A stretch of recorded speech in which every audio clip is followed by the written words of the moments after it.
अस्सलाम वालेकुम viewers, welcome back to my YouTube channel Zubair Yusuf Mughal. उम्मीद करता हूँ आप सब खैरियत से होंगे। मैं भी अल्हम्दुलिल्लाह अल्लाह के करम से ठीक हूँ। तो आज मैं जिस वीडियो पे रिएक्ट करने वाला हूँ उसका टाइटल है last attempt India future drone saga. India future में आने वाले वक्त में कैसे ड्रोन्स बनाने जा रहा है। तो ये वीडियो जो है ये अल्फ़ा डिफेंस हिंदी की वीडियो है। उनके चैनल का नाम है अल्फ़ा डिफेंस हिंदी। और इसका जो लिंक है वो आपको मेरे डिस्क्रिप्शन में मिल जाएगा, चैनल का भी और ओरिजिनल वीडियो का भी। आप जाके उनके चैनल को विज़िट कीजिए और उनके चैनल को भी सब्सक्राइब कीजिए, साथ हो सके तो मेरे चैनल को भी सब्सक्राइब कर लीजिएगा। तो चलिए वीडियो स्टार्ट करते हैं। आप देख रहे हैं अल्फा डिफेंस हिंदी में आपका स्वागत है। आज के इस वीडियो में हम लोग बात करने वाले हैं भारतीय सेनाओं के लिए बनाए जाने वाले ड्रोन्स को लेकर। ड्रोन्स कई प्रकार के होते हैं, लेकिन अगर आप उन ड्रोन्स की बात करें जो 20 से 30 हजार फीट की ऊंचाई पर उड़ने में सक्षम होते हैं, साथ ही इनकी सही। एंड्योरेंस 18 से 30 घंटे तक की होती है। इस तरीके के ड्रोन्स को आमतौर पर आप medium altitude long endurance drone कहते हैं। और ये एक ऐसा सेगमेंट है जहां पर भारत की तरफ से लगातार कोशिश करने के बावजूद बहुत ज्यादा अच्छे रिजल्ट्स नहीं आए हैं। इसके पीछे बहुत सारे कारण हैं, लेकिन अगर आप सबसे इंपॉर्टेंट कारण की बात करें तो वो है इन सिस्टम्स को लेकर भारत की अप्रोच। सही। हमारी रिक्वायरमेंट है कि हमारा अनमैन्ड एरियल व्हीकल 30,000 फीट की ऊंचाई पर उड़ने में सक्षम हो, लेकिन हम लोग टर्बो प्रॉप लेकिन इंजन वो का प्रयोग नहीं कर नहीं करेंगे पाए, वो क्योंकि वो तीस पिस्टन हज़ार इंजन की हाइट तक जा कंपैरिजन नहीं में 10 सका। गुना ज्यादा महंगे होते हैं। लेकिन पिस्टन इंजन आमतौर पर 20,000 फीट की ऊंचाई पर उड़ने में ही सक्षम होते हैं, और सही। उससे ज्यादा ऊपर अगर आप इन इंजन को लेकर जाते हैं तो उनका पावर आउटपुट सिग्निफिकेंटली कम हो जाता है। नेचुरल है, इस चीज को एड्रेस करने के लिए आप दो पिस्टन इंजन का प्रयोग कर सकते हैं, सही। लेकिन ऐसा करने से आपके ओवरऑल सिस्टम का वजन बढ़ेगा और इसकी फ्यूल कंजम्पशन बढ़ेगी, ज़ाहिर यानी कि बात है। वो एंड्योरेंस को इम्पैक्ट करेगा। इन सभी कॉम्प्लेक्सिटीज को सॉल्व करने के लिए डीआरडीओ की तरफ से जो सिस्टम बनाया गया था वो तपस BH-201 था। और अच्छा। डीआरडीओ की लगातार कोशिशों के बावजूद ये सिस्टम 24 आवर्स की एंड्योरेंस नहीं दे पाया है, और ना ही ये 30,000 फीट की एल्टीट्यूड तक जा पाया है। जा पाया है। लेकिन ऐसा करने की कोशिश में ये यूएवी एक बार क्रैश हो चुका है। हालांकि बहुत सारे लोग कहेंगे कि ये 2 बार क्रैश हो चुका है, लेकिन उनको समझना पड़ेगा कि तपस BH-201 रुस्तम 2 के क्रैश के बाद में बनाया गया था, और अच्छा। ये दो अलग अलग तरीके के सिस्टम हैं।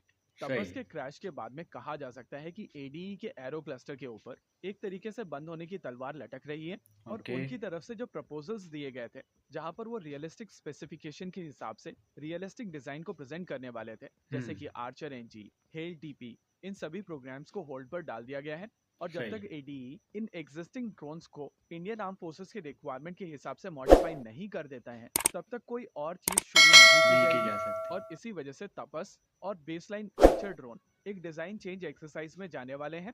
आइडिया है कि तपस के केस में डिजाइन को कुछ इस तरीके से मॉडिफाई किया जाए जिससे ड्रैग में लगभग 10% का रिडक्शन आए और हाँ। सिस्टम का ओवरऑल वेट भी कम किया जाए। हाँ, वेट कम यहाँ हो पर तो फिर टारगेट किया उसकी जा रहा हाइट है कि बढ़ाई जा ओवरऑल सकती है। सिस्टम का वेट लगभग 200 किलोग्राम कम किया जाए, जिससे हाई एल्टीट्यूड पर जो पावर रिडक्शन होती है उसको सही। मिटिगेट किया जा सके। थियोरेटिकली अगर एडीई इस एक्सरसाइज में सक्सेसफुल होता है तो तपस की एल्टीट्यूड बढ़ाई जा सकेगी, यानी कि ये 30,000 फीट की एल्टीट्यूड फिर पर उड़ने ये में तीस सक्षम हजार होगा। हाइट वैसे इस तीस एक्सरसाइज को हजार फुट की एग्जीक्यूट करने हाइट के पे लिए जा सकता एडीई है। ग्लोबल वेंडर्स को भी कंसिडर कर रहा है, यानी कि अगर इंडियन इंडस्ट्री में कोई सामने निकल कर आता है तो ये कॉन्ट्रैक्ट उनको दिया जाएगा। लेकिन अगर सही। कोई इंडियन इंडस्ट्री से निकलकर सामने नहीं आता है तो यहाँ पर फॉरेन कंपनीज के साथ में भी कोलैबोरेशन किया जाएगा। वहीं अगर आर्चर ड्रोन की वो बात की सोच रहे जाए हैं कि तो बेहतर वहां पर बेहतर भी यही है कि 10% ड्रैग के इंडियन ही रिडक्शन की इंडस्ट्री कोशिश में की से ही जाएगी। कोई बना और दे तो अगर वेट बेहतर की है। बात की जाए तो यहाँ पर 150 किलोग्राम का वेट भी कम किया जाना है, यानी कि बेसलाइन आर्चर के केस में भी अगर ड्रैग और वेट तो दोनों हम कम कर वन दिया फिफ्टी जाता के है जी के तो ये ड्रोन लगभग वेट ज्यादा कम एल्टीट्यूड करना के ऊपर पड़ेगा ज्यादा उनको इस एंड्योरेंस के साथ में उड़ने में ड्रोन का। सक्षम होगा। और नेचुरल है, इस तरीके से इसकी परफॉर्मेंस बेहतर हो जाएगी। दोनों ही केसेस में अगले 5 महीने के अंदर ये काम कंप्लीट किया जाना है। और ये इन अच्छा। दोनों ड्रोन्स के ऊपर जो एक्सरसाइज की बड़ी जाएगी जल्दी से वो बड़ी तेजी से साइमल्टेनियसली कर की रहे हैं जाएगी, यार ये लोग। यानी कि थ्योरेटिकली आने वाले 6 महीना 1 साल के अंदर आप तपस और आर्चर के डिजाइन में चेंजेस देखेंगे। और हाँ। अगर ये एक्सरसाइज सक्सेसफुल होती है तो इनकी परफॉर्मेंस भी बेहतर होते हुए देखेंगे। देखिए, आमतौर पर कहा जाता है कि डीआरडीओ की तरफ से जब भी किसी सिस्टम के ऊपर काम किया जाता है और वो रिजल्ट्स अचीव नहीं कर पाते हैं तो वहां पर बहुत ज्यादा रिपरकशंस नहीं होते हैं, और इसी वजह से यहाँ पर अकाउंटेबिलिटी नहीं है। काफी सही हद है। तक ये बात सच भी है, लेकिन रिपरकशंस ये होते हकीकत हैं। है, इसी तरह एक बार होता है। फंडिंग बंद हो जाती है तो फंडिंग को रीस्टार्ट करने में जो एडी चोटी का जोर लगता है वो आप सिद्दीकी सर से पूछिए। कावेरी के केस में जिस तरीके से उन्होंने हाथ पैर मारे हैं वो हम सही। लोग ही जानते हैं।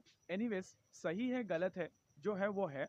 लेकिन एडीई जब तक इन 2 ड्रोन्स के ऊपर भारतीय सेनाओं की रिक्वायरमेंट पूर्ण नहीं कर पाएगा, तब तक आर्चर एनजी या हेल टीपी के लिए उनको फंड्स नहीं मिलने नहीं वाले हैं। मिलेगी। और मीनवाइल अगर कोई मेन प्राइवेट बात तो सेक्टर होती है ना कंपनी बजट की, अपने खुद फंड्स के की। प्रोग्राम के साथ फंड्स आगे मिलेंगे बढ़कर तो आता है, कर तो सकता है उसको बंदा। यहाँ पर बहुत ज़्यादा प्रोत्साहन भी मिलेगा। इसी के हम्म। साथ आज के इस वीडियो में रखते हैं केवल इतना ही। वीडियो को अंत तक देखने के लिए गाइस वीडियो अच्छी लगी हो तो वीडियो को लाइक एंड शेयर ज़रूर कीजिएगा और मेरे चैनल को भी सब्सक्राइब कर लीजिएगा।